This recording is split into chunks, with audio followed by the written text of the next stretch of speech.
Morning students. 10th class में कल हमने आपको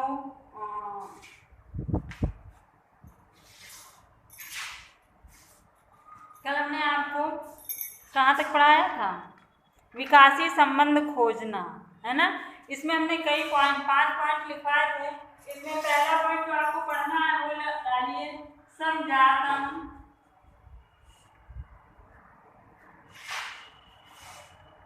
एवं समृद्धियां। समजातम एवं समृद्धियां या इसी को समरूपम कहते हैं।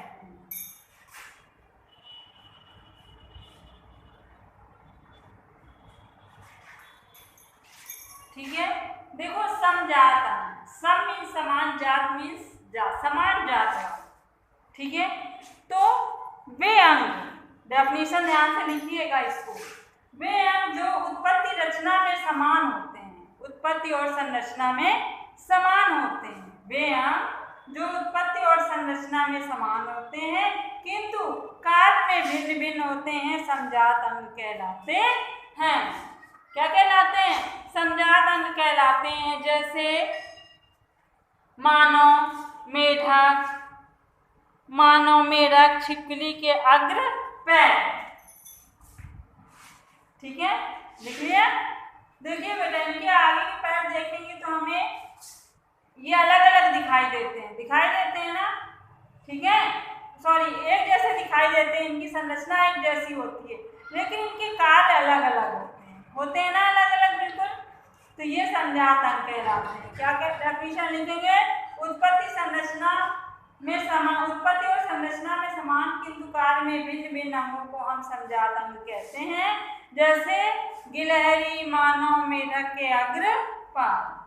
ठीक है, समरूप अंग जस्ट उल्टा कर दीजिए बेटा कि वे अंग जो उत्पत्ति और संरचना में भिन्न भिन्न होते हैं किंतु कार्य में समान होते हैं, क्या कहलाते हैं? क्या कहलाते हैं? समरूप अंग कहलाते हैं। समरूप, समान रूप। ठीक है, तो क्या आ जाएगा परिभाषा कि वे अंग जो उत्पत्ति और संरचना में समान होते हैं, सॉरी, उत्पत्ति और संरचना में भिन्न भिन्न होते हैं किंतु कार्य में समान होते हैं, समरूप अंग कहलाते हैं। जैसे चमगादड़ एवं पक्षी के पंख। जैसे चमगादड़ एवं पक्षी के पंख। चमगादड़ और पक्षी के पंख जैसे देखेंगे बेटा तो इनके कार्य एक ही हैं, लेकिन जब हम इनकी संरचना देखते हैं, उत्पत्ति देखते हैं तो ये अलग अलग होती है। ठीक है, क्लियर हो गया। दूसरी हेडिंग डालिए जीवाश्म।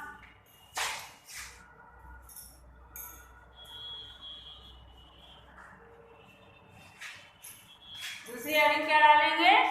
जीवाश्म। ठीक है,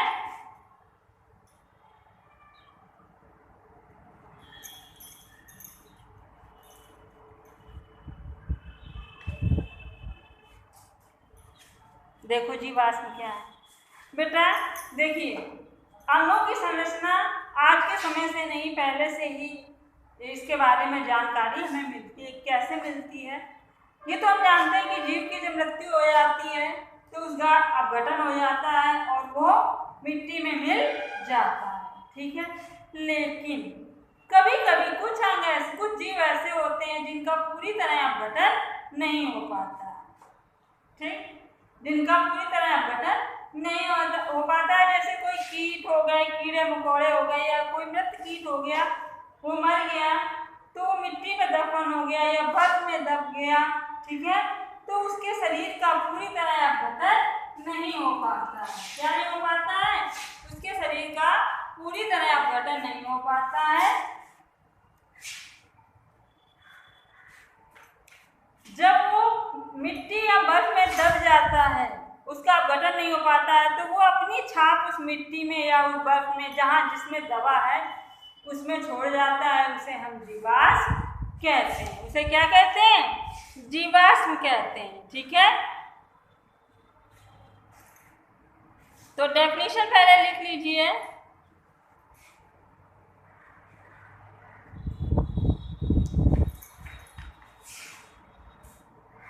कभी कभी जीव कुछ ऐसे वातावरण में चले जाते हैं, डेफिनेशन लिखिए, कभी कभी जीव कुछ ऐसे वातावरण में चले जाते हैं जिसके कारण इनका मृत होने के बाद इनका अपघटन पूरी तरीके से नहीं हो पाता है। जैसे कोई मृत कीट किसी मिट्टी में सूख कर कठोर हो जाता है तो उस कीट के शरीर की छाप उस मिट्टी पे सुरक्षित रह जाती है। जीव के इस प्रकार के परिचित अवशेष जीवाश्म कहलाते हैं। जीव के इस प्रकार के परिचित अवशेष जीवाश्म कहलाते हैं।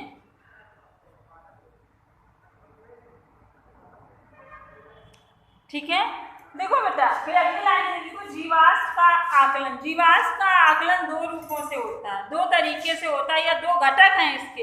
एक सापेक्ष घटक है, दूसरा फॉसिल डेटिंग घटक है। एक घटक क्या है, दो घटक हैं इसके, एक सापेक्ष घटक है और दूसरा है फॉसिल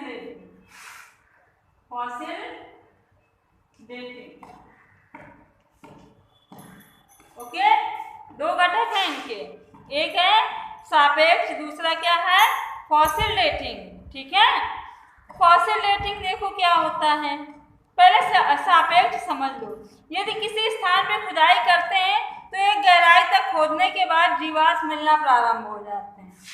जैसे कोई दब गया है, कोई जीव नीचे दब गया है और हमने खुदाई करी तो एक मतलब गहराई तक खोदने के बाद जीवाश्म मिलने लगते हैं।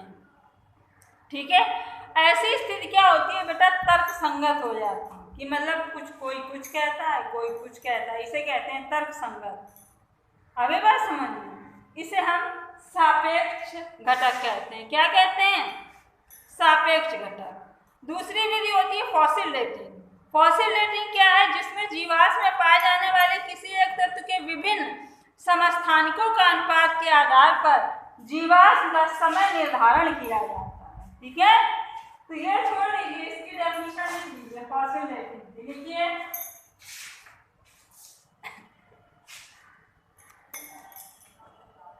इस विधि में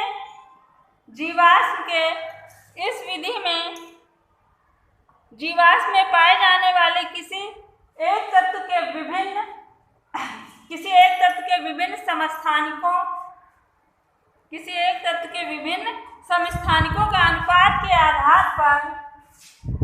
समस्थानिकों का अनुपात के आधार पर जीवाश्म का समय निर्धारण किया जाता है। जीवाश्म का समय निर्धारण किया जाता है। ये हो गया आपका जीवाश्म टॉपिक, क्लियर हो गया। ठीक है,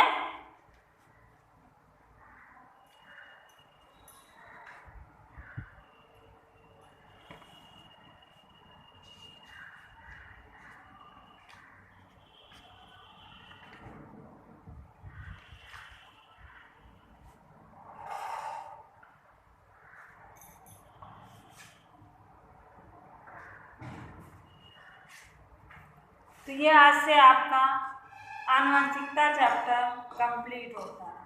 ठीक है,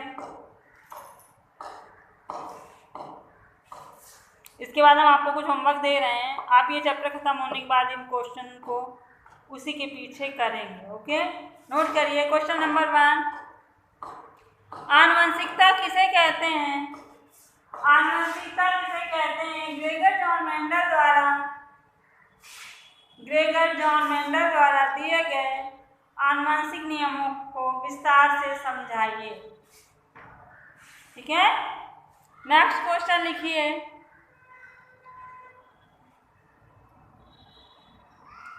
मानव में बच्चे का लिंग निर्धारण कैसे होता है?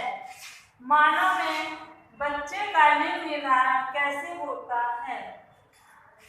लिख लिया। नेक्स्ट क्वेश्चन लिखिए। जैव विकास क्या है? जैव विकास के संबंध में डार्विन ने प्राकृतिक वर्ण की योग्यतम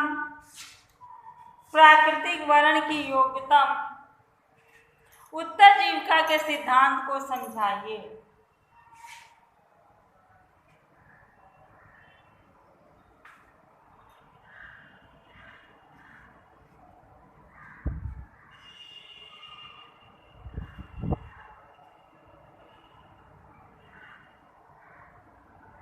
लिख लिया?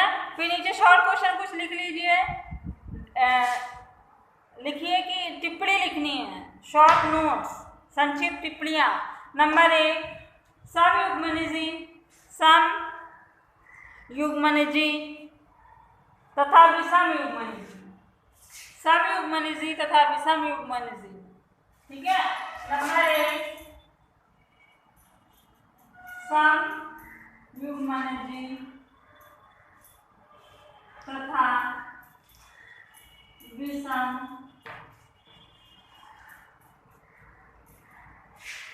ठीक है। दूसरा है जीनोटाइप तथा फिनोटाइप,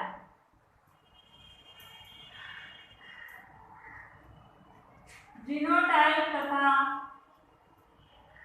फिनोटाइप।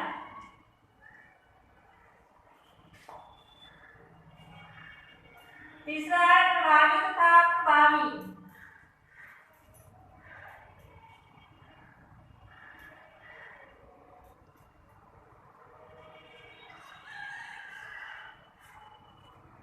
चौथा है एलील या एलिनोमॉर्फी।